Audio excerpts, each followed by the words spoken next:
Hello, everybody, and welcome back to So Your Parents Are Old. If your parents are old, this is the place to come. We are here to take care of you while you are taking care of other people. Today, we have a wonderful guest named Mal Young. He is going to be talking a lot about his experience with his mom, but he also has a lot of experience with something that is pretty close to real life, which is soap operas. Soaps are a guilty pleasure. Sometimes you would think the plot lines are dramatic. Sometimes you would think, is this sort of like my real life? You know how we all cross into, oh my God, my life is the most boring thing ever. And then, oh my God, why are a million things happening? And my parents are sick and my kids need me. And my best friend suddenly doesn't want to be my friend anymore. And my corporation that makes so much money is suddenly going down by a horrible embezzler, which is the kind of thing that is written on The Young and the Restless, which is what Mal worked on for 3 years. So he is going to be talking about that and his connection with his mom through that. He'll also be talking about other projects that he's worked on in his illustrious career. He has worked on dozens of shows, won multiple Emmys, BAFTAs. He's just the go-to dramatic TV guy over there across the pond, as they like to say. So hello, Mal. Thank you so much for being on. So Your Hello, Parents Are Vanessa. Old. Thanks for Hello. having me. It's a pleasure. Yeah. So tell me, you write soaps sometimes, but you are a screenwriter as well. What draws you to soaps in particular? Well, I started my television career on a show called Brookside back in the early 80s. And, I grew up with, funnily enough, my mum watching, there was this mega show called Coronation Street, Hmm. which still runs today. It started in 1960. And is that And about the Queen, Coronation Queen, or is it no, about like Scott it's Towels or? it could be, but it's a soap opera, and it started in 1960. It's not a daytime soap; it's prime time. It runs at 7:30 Mhm. most nights of the week. It's the most watched television show still today in the UK. Wow. Okay. Huge. So my mum watched every single episode until the day she died. She loved it. Wow. And so did Okay. millions of other people. So I grew up with that in my life all the time. And so did a lot of my peers knew of this show called Coronation Street. And in the UK, the difference with our soaps there is the difference between our two cultures. America is very entrepreneurial. It's very much about people wanting things and trying to make money. And in Britain, we're very class conscious, and it's all about know your place. You stay there and bow to the royals. And so Coronation Street reflected this. It was a show set in Manchester, and it was about normal people living working class lives. And it Yeah, because still in runs today. as they that is amazing. I mean, as they say, the business of the American people is business, right? But are people happy also being just like having a normal middle class life, or do they also now want to be influencers and make $1 million on, sports gambling and all the things that are happening in America? Yes, I think it's changed, and we've become much more aspirational. Mm, The middle classes are what used to be the working classes. So in Britain, so that hmm. so people want nice things and they want cars and nice houses. But when I was growing up in the '60s, we were watching American imports like the Dick Van Dyke Show, and Hmm. I Love Lucy, thinking, oh, that's how people live in these Yeah. fantastic houses with fantastic cars and huge wide roads, and here am I now living in Beverly Hills, living in a house that I used to watch on the Dick Van Dyke Show, Right. you know. Yeah, you got it. You got So you we, you got the but so Yeah. we would look at that and just dream of something that felt like another planet, but we never thought it was attainable. We never. So we were taught and encouraged to know your place. Don't get above your station. It's not the done thing to brag about wealth or to be seen to try to be above your peers and be better than other people. So We how did you grow up? Because, I'm one of those people as a dumb American. I have no idea when I hear people's accents. I'm like, I don't know if that person went to Oxford or if they're yeah. from Manchester. I just know that they all sound really smart. Yeah. Well, I grew So- up in a little house in Liverpool. We were, you know, probably upper working class. Mhm, My dad was a milkman. My mum mhm, worked in a cake shop, and we had a very nice life. We had a holiday every year. Never went abroad. We never left the country, but it mhm. was it was what we knew, and it was very nice. But it was just that's what most people's lives were like in those days.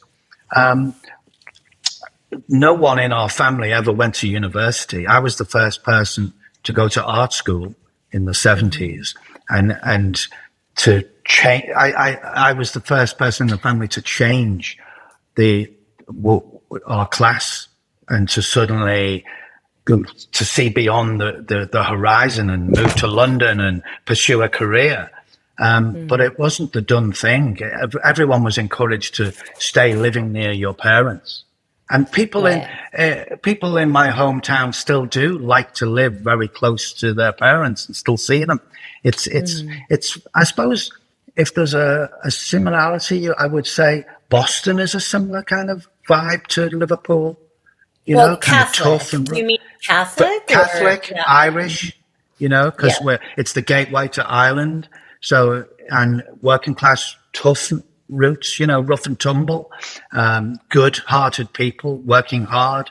Um, so they were the values I was brought up with: to work hard, be loyal, don't question things, and try to just have a nice life for yourself, but not to aspire above that. Right. And so, how did it come that you had your great success then? What was the. Well, so I grew up watching TV. TV was my babysitter. I'm Mhm, obsessed with television still. What I particularly loved was the reality of drama. The very gritty dramas on British television, particularly on the BBC, that took you into people's what felt like real worlds. Television can not only be entertaining, but can also change society for the better, or it can hold a mirror up to society and say, "This is you, warts and all." And yeah. and I think people enjoy this. That's why we all love reality TV now. But drama Well, has talk to always done that. me. Okay, so talk to me about soaps, which was my original question. Like, what Okay, what about soaps? Because you yeah, know that, I mean, when I grew up in the 80s, I watched The Facts of Life, right? I watched all these little sitcoms, yeah, but it was, lots of moms, 3 o'clock, they're watching General Hospital or whatever. There were like those three or four soaps that yeah. people watch, and they're shot in New York, etc.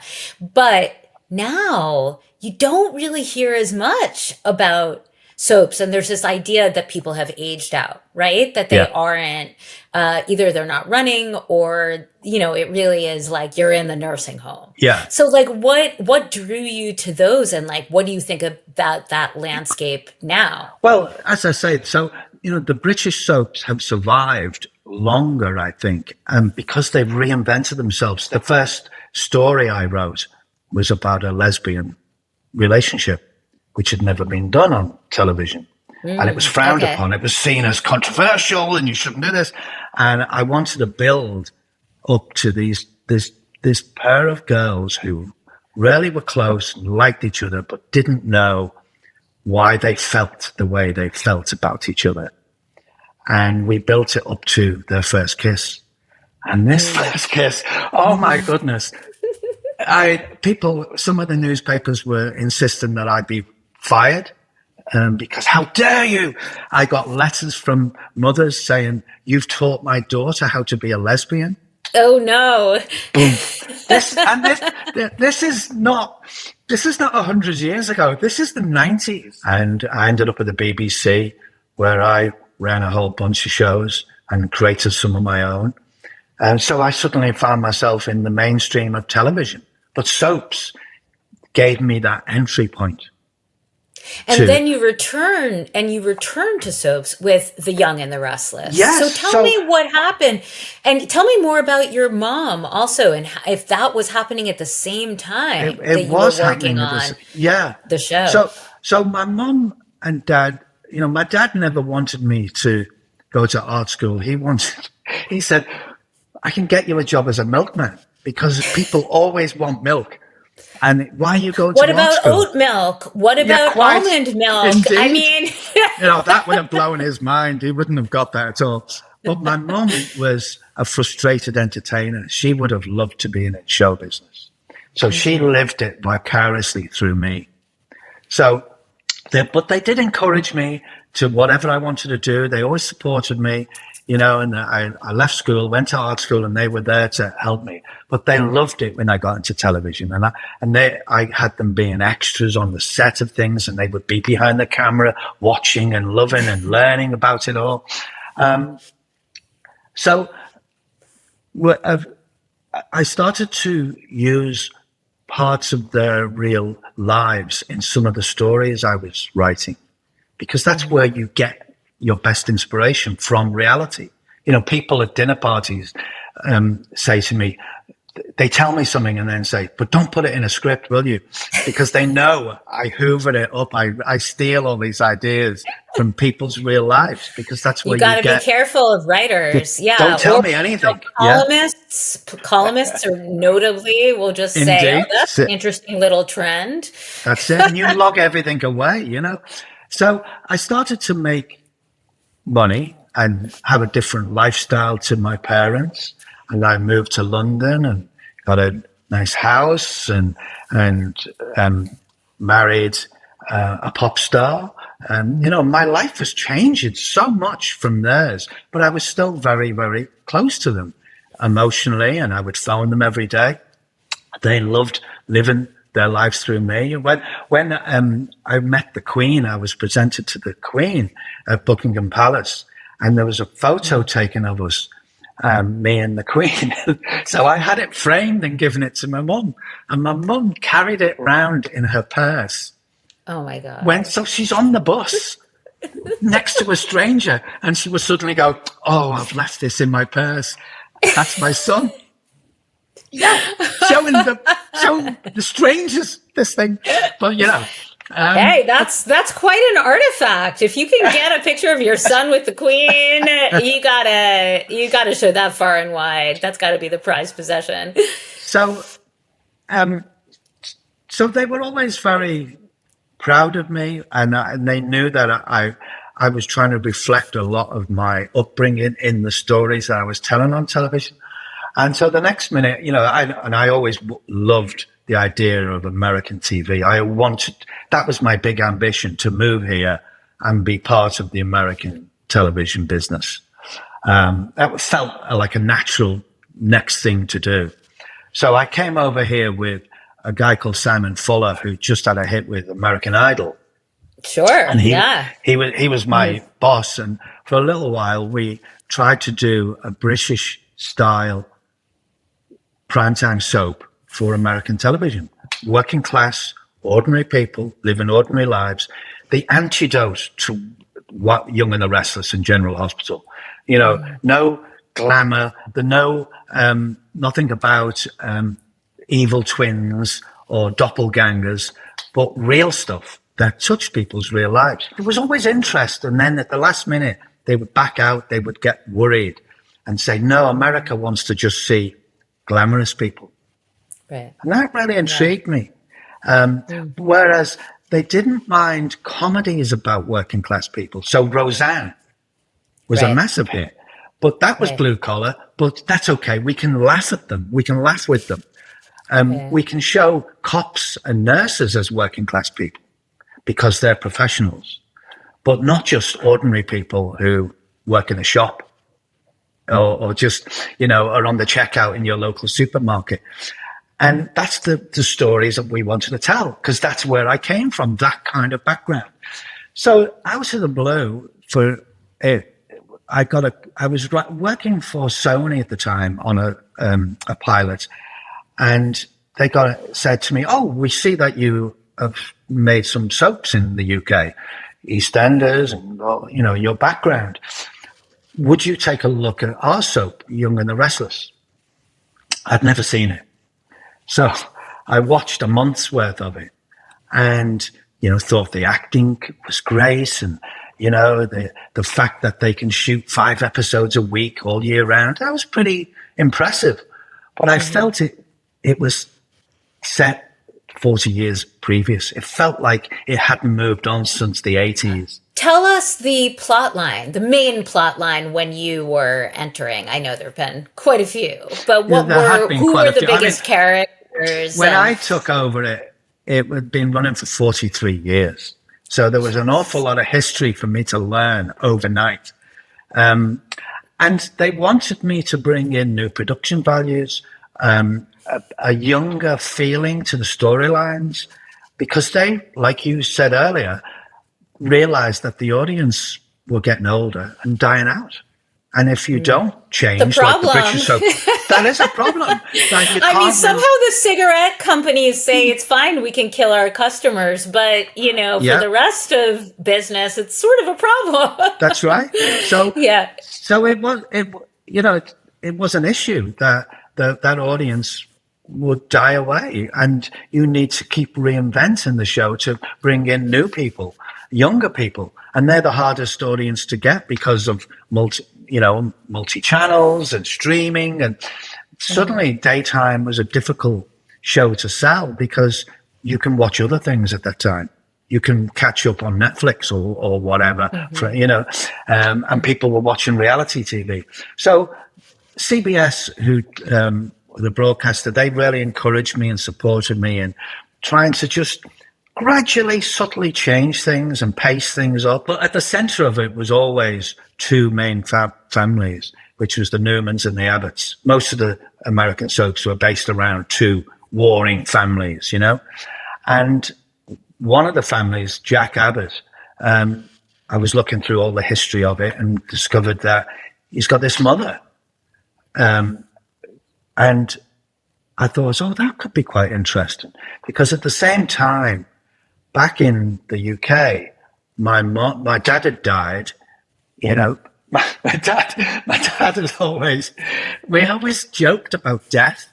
We're very open about that, Brits. We're not squeamish about this. So every Christmas Day, my dad would say, I better have double helpings because this is probably going to be my last Christmas. And we'd all laugh and think, because we knew that one year it would be his last Christmas. And one year. And what happened? Did he get sick or he? Well, so he'd always had asthma and he was always in and out of hospital, but he was essentially okay. But he did always say, the day I die, I don't want to be any trouble. Just put me out with the trash. We would always have this joke. So one day he went off to his to his regular appointment at his doctor, and that was his exercise. He would walk to the doctor's. It was only about half a mile, and my mum said goodbye, and he goes off, and he was in the waiting room of the doctor's, and he fell asleep, and he never woke up, and the doctor came out and just went, "Yeah, he's dead." Signed the certificate. That was it. So he was no trouble. He was right. Oh, that's how he wanted to go. Okay, that's a good death. That is actually a good death. You're there. You could be resuscitated because you're already in the doctor's office. There's really nothing could have been done for you. He didn't go through cancer. He didn't go through all that pain and suffering and the pressure on the family. He just went, yeah, that's it. I'm done. Right. But and you think that you think that Brits are funnier about death because it's an older culture and you're more sophisticated in some ways about history, or like what's the? I think our humor is very sarcastic, and it's quite.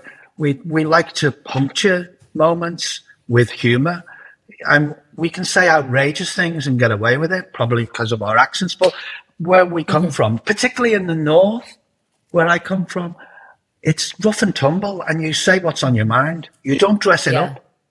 And so, you know, like I took them to the first time they'd ever been on a plane. I took my mum and dad to Florida, to Disney. Now, they thought Disney was America. And I kept on saying, no, it's a pretend America. It's what you think is America, but it actually isn't. So we get there after a horrendous flight. It took us hours to get there. They'd never been on a plane in their lives.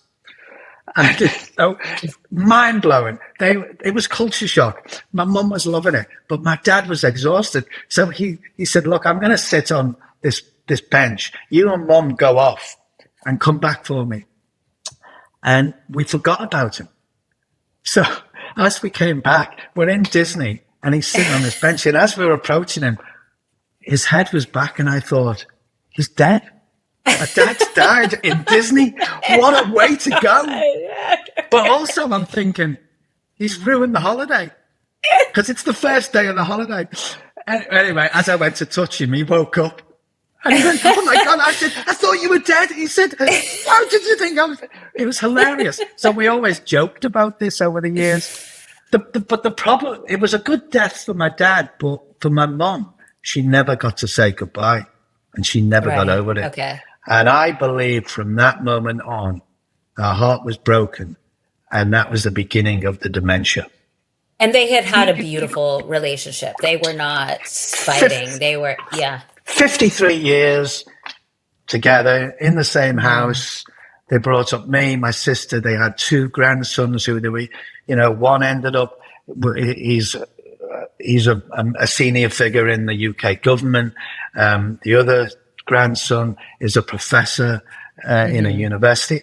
Amazing things for them to be proud of. Our family changed beyond recognition. So they thought, they started. I thought the Brits don't care about that. I thought the Brits are all keeping to their class. Secretly, we love it.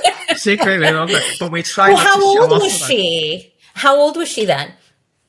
She was my dad was 78 when he died.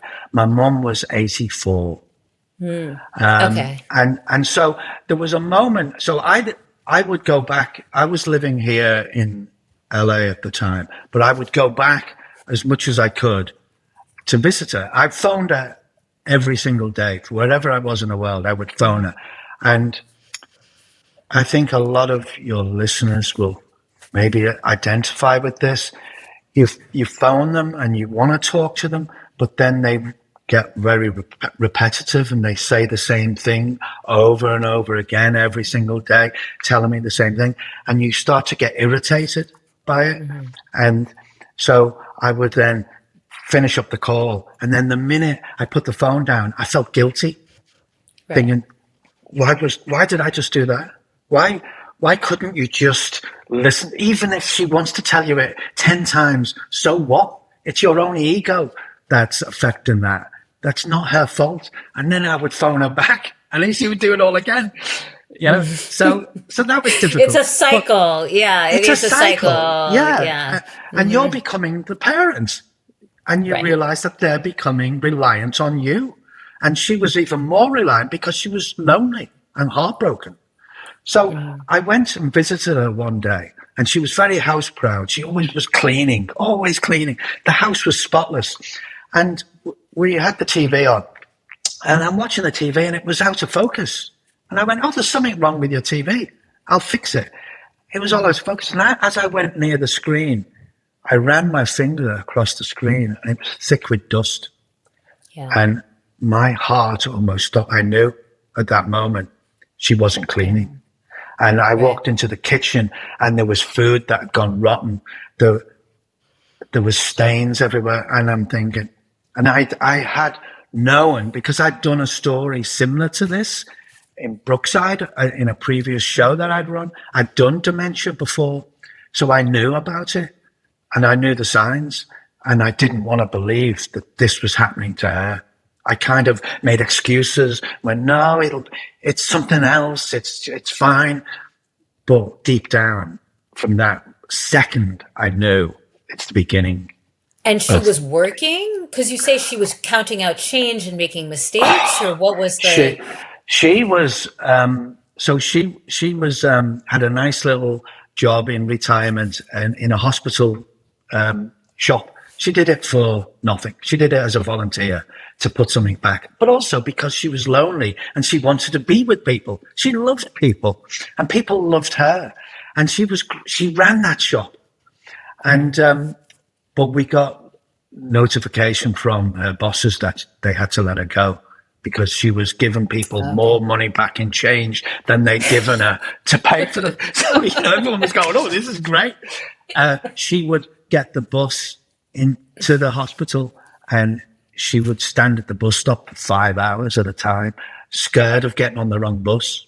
Right. We only heard about this in later years. We didn't know at the time because she was hiding it. She was getting up in the middle of the night and going to the front door and opening it, thinking someone's trying to get in. Right. All these things. And meanwhile, you're a big producer in Beverly Hills, and you're my like life a is 10-hour flight away from her. Yeah, another time zone. So it was difficult. Right. So a lot of it rested on my sister, who's 5 years older than me, and she had to cope with a lot of it, and I felt very guilty about that. Mm-hmm. But I always remember my mom and dad saying that they would always put me first, that they never wanted anything to get in the way of my ambition and career. They loved the fact that I was doing what I was doing, and it would have killed them to know that I would have given something up. But I did consider thinking, should I move back there? Should we move her in with us? But my wife, Mary, went, to do what? How would you do that? And she doesn't know anyone, and you'll move her to a different culture. She won't have healthcare, and that's not practical. So it was difficult for us all. So when my sister said she's going to have to go into a home, and I knew she would, of course, again, ego cuts in, and you go, right, I'm going to put her in the best home possible. I'm going to pay whatever is required. We're going to put her in I want to find the best home for this. And my sister said to me, it's a waste. She won't identify with any of those people. She needs to be with people like her that she can befriend and feel comfortable with.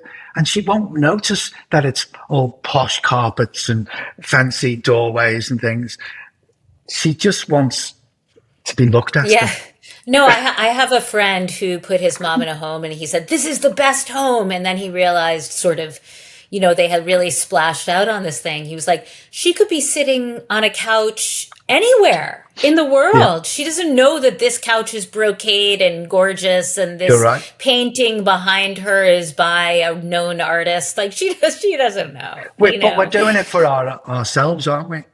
Right. We're not doing it for her. We're doing it to make us bizarrely feel a little bit better because we've done that, which is just stupid. The light bulb went on above my head and I went, yeah, you're right. And when we put her in the home, she thought she was in a hotel. She said, well, I'll be going home soon, won't I? She just thought I'm staying here for a couple of weeks on holiday. And one of the doctors gave us the best advice possible. They said, never correct them. That's so hard, though. I find that to be one of the hardest things. It is the hardest thing. And I'm constantly saying, do you remember this thing? I mean, to which the answer is, no, I don't remember that. It freaks them out. What we learned was the more that you question them, the more they get worried and think, oh, my God, I'm losing it. So it's best to just go, just agree, because what difference does it make to you? I know. It's killing you inside. Your heart's breaking, but actually, it's a pointless waste of time correcting them. It only upsets them further. She would say, "When's my mum coming to see me?" And I'm thinking, your mum's 110. She's dead. But I would just go, "Oh, I think tomorrow." Yeah, and then she'd forget. That we'd had that conversation. She totally wiped out all memory of my dad. Wow. Okay. She She didn't she would ask, is he coming back or yeah. she would look at photos. She loved looking at photos and music. Mhm. I played music and photos. Mhm. And she would point at my dad and go, "Well, who was he?" And I go, "That's my Yeah. dad." And he go, "Oh, so where did he live?" I go, "Well, with us." And he, did he? Why? How do you explain that? Yeah, yeah. Or she would look Yeah. at a photo of me and say, "Oh, that's my son." And I just go, "Oh, he looks nice." Yeah. What a good Yeah. looking chap. But It then was, she would say very inappropriate things. Like, what were the yeah. things she Oh, was saying? yeah. She would, I mean, she organized a breakout because she thought she was being What? held in this hotel. So she Break out, organized, like just run out the door? Or like, yeah, what do you mean? yeah. So there was locks on everything, and it was the security in the place was very tight. But they got as Mhm. far as the front door. They managed to get down in the lift, but she and three others organized a breakout, which was hilarious. Um, and she would say very inappropriate things to be very rude, obvious things. Why are you wearing that? What have you done with your hair? Like that, you look Mhm. terrible. And um, she was my wife's a singer, but she'd say, "Oh, I've told everyone about you and being a dancer." So now we always Okay. say to Mary, "How's the dancing going?" We Right. we Yeah.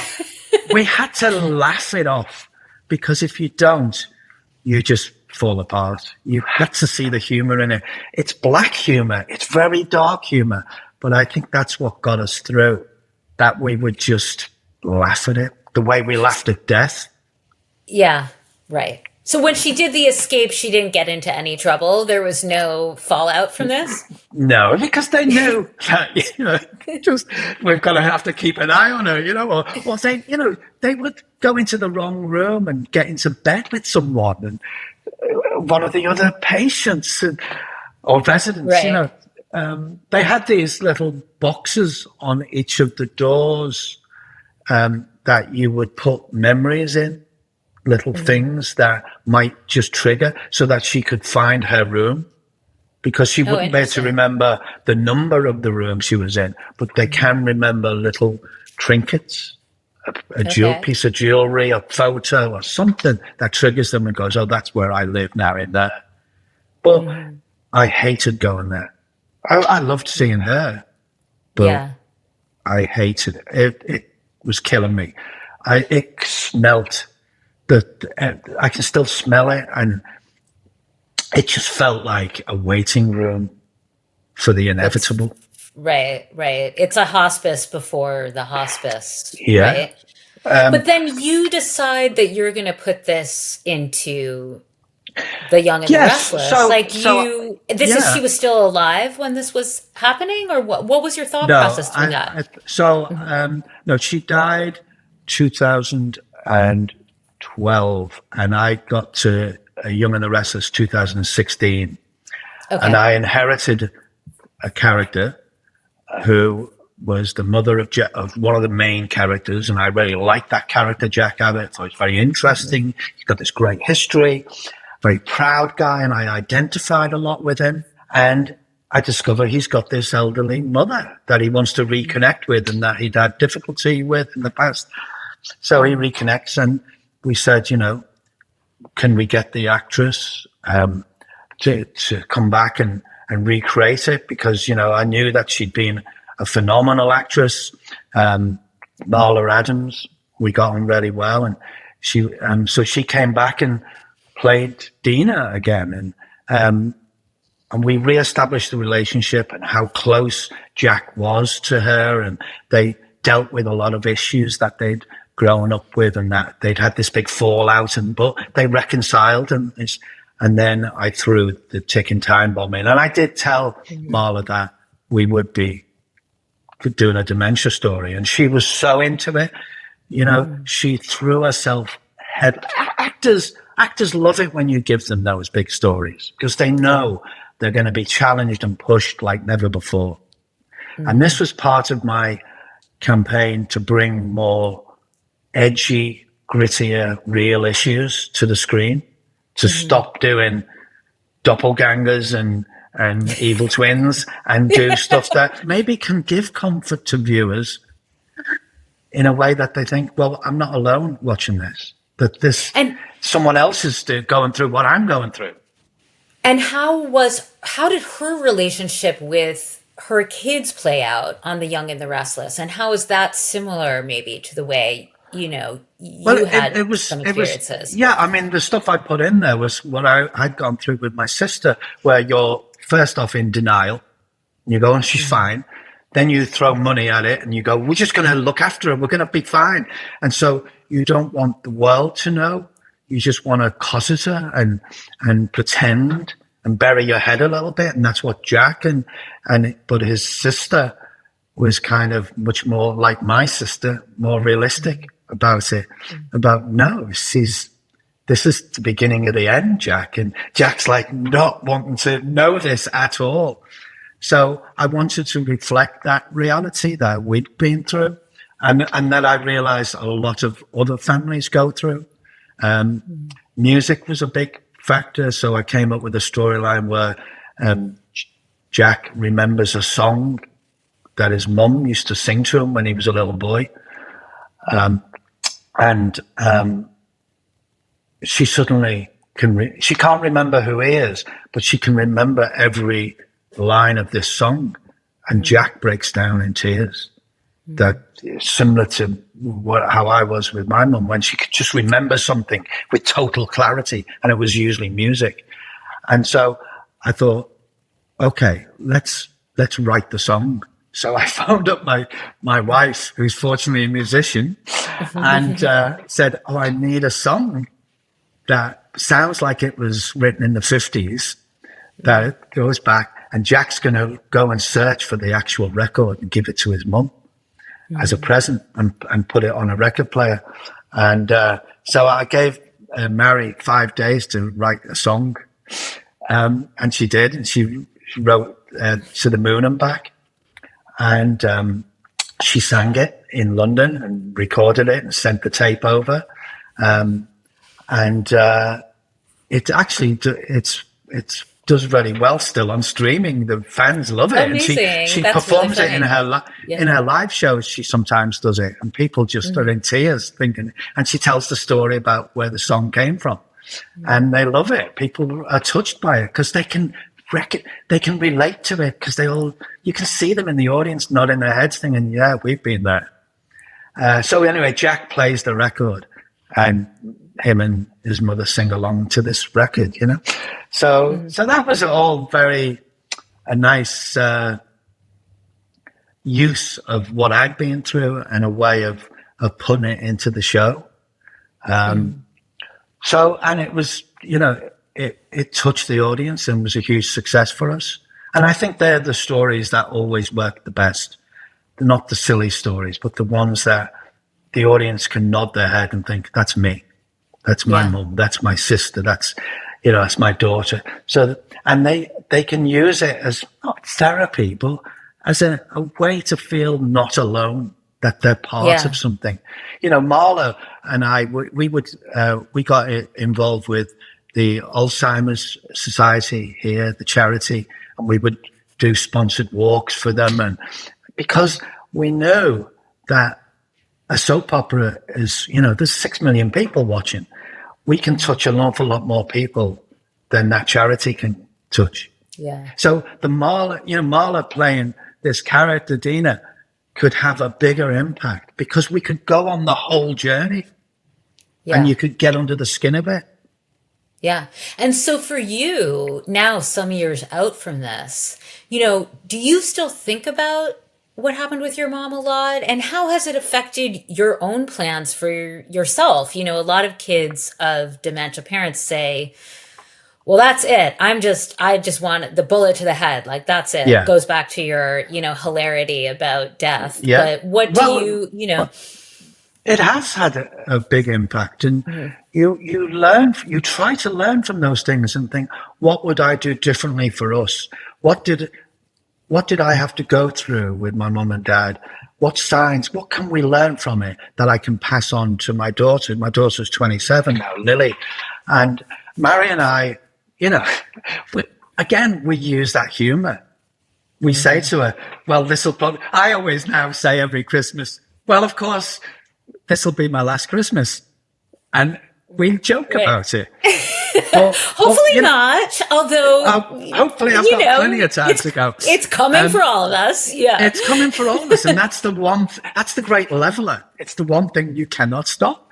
And so we are very upfront with Lily about it. We talk about what happens post us, that there will be a moment when we won't be there.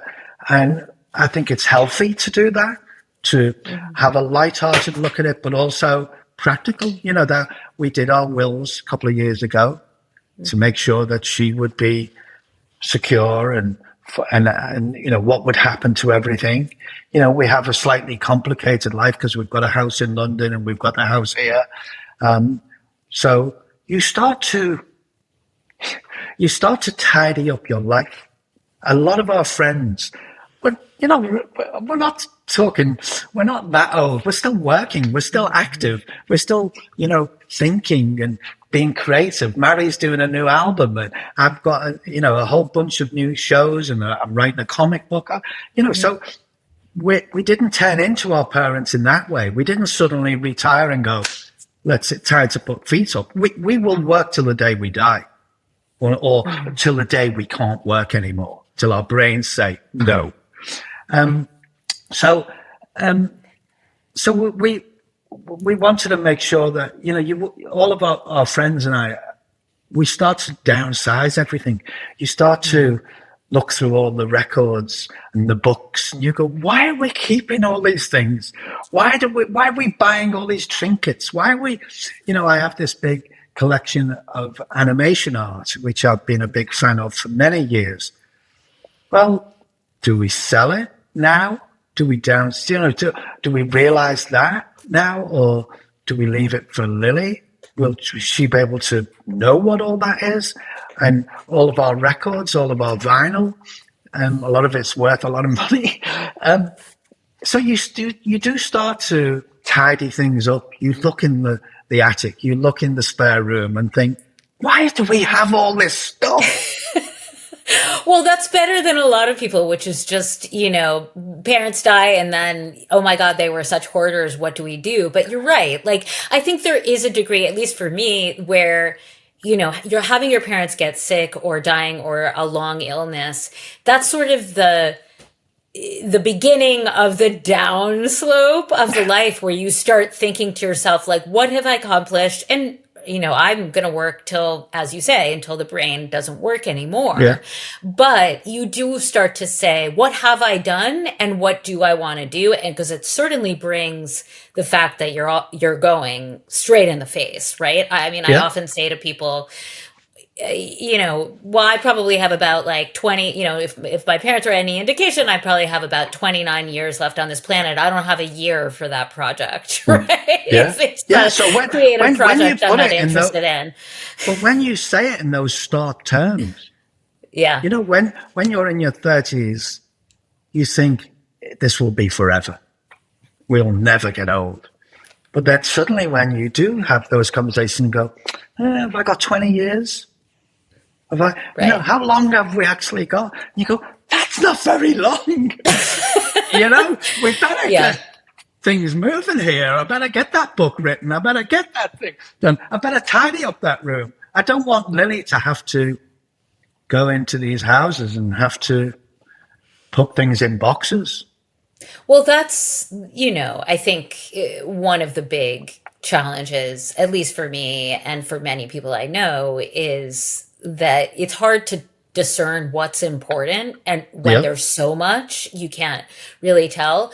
And then on the other hand, a friend of mine found a box of Pokemon that her mom had helped her collect, that her mom never threw away. Wow. And now that's worth $30,000 because, vintage Pokemon are incredibly, so and it's not only the $30,000, which is obviously very helpful, but it's also the idea of, wow, my mom was so ahead of the curve that she would have helped me collect these, and then she would have kept them, and she kept them all organized, and she kept them in plastic wrap. And so thereby that helps me think my mom's life had more meaning because she was so Yeah. smart about this. I mean, you can see how the stream of consciousness just grows and grows and grows Yeah. around different I mean, items, right? Lily is going to have, her mum has released a lot of records. She does lots of, she's still, her records are played on the radio every day. There's videos of her on Top of the Pops television shows. She's got a history of her mum that we didn't have of our parents.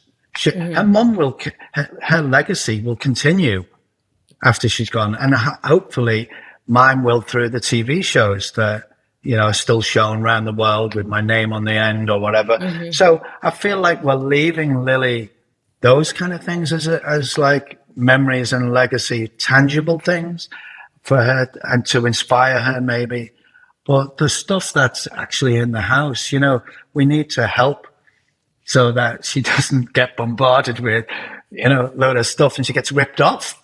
Like, she doesn't know what she's got amongst Right, the exactly. records. She We doesn't can know what help she's her got. do that. But Yeah. the thing that's really struck Mary and I recently, this year particularly, was the big fires here when the whole of Pacific Palisades wiped out, Altadena wiped out, people's homes, and a lot of our friends lost everything.